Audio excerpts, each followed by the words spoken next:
Chapter 2. The Ones Who Heard the Screams.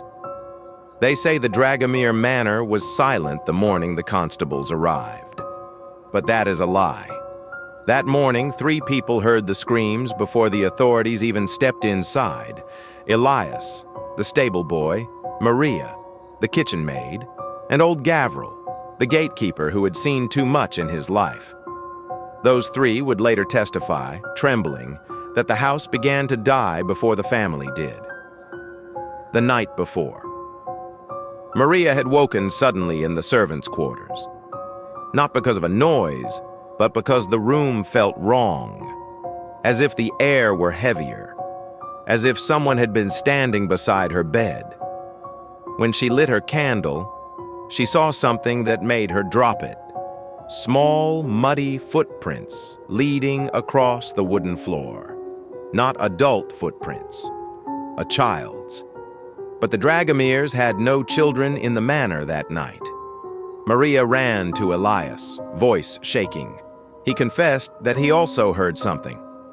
A soft knocking on the stable door around midnight, followed by a child's whisper. "Open the door. I'm cold." But when he rushed outside, the yard was empty. Only the wind, and the faint smell of damp earth. Gavril, the old gatekeeper, scoffed at them until he saw the Dragomir candle flicker strangely in the window. He muttered, "Something walks tonight, something the Lord deserved." He didn't know that upstairs, the noble family was already suffering the first symptoms. Trembling hands, skin turning pale, eyes unfocused. He didn't know Sorina had already begun her work. Inside the manor, when the screams finally broke the silence, they shook the entire estate. Elias swore the first scream wasn't human, a sound so sharp and twisted it didn't belong to any living throat. Maria dropped to her knees outside the kitchen door, covering her ears. Gavril took one step back and whispered, "She's come for them, the gypsy widow." He didn't say Sorina's name. No servant dared. Sorina's return.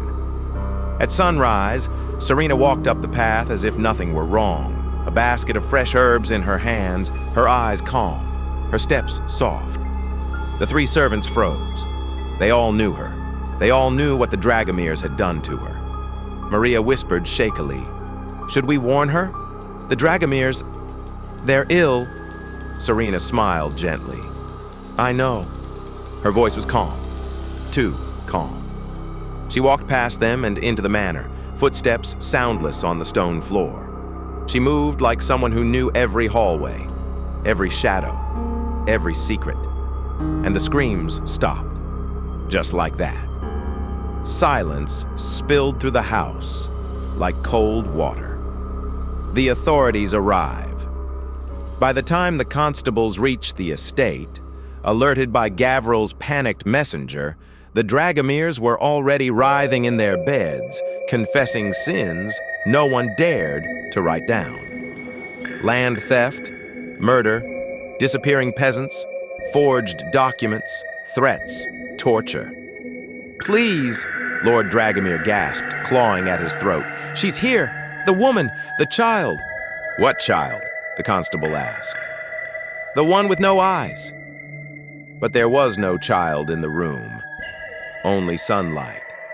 And Sorina, standing in the corner, silent, unmoving, watching their final breaths with the calmness of a woman who had waited far too long for justice. The constables didn't arrest her. They didn't even question her. They simply stepped aside as she walked out of the manor, because even they felt it. Sorina hadn't killed them with poison alone. She had killed them with truth, and with every ghost that truth awakened, and the Dragomir estate was only beginning to whisper again.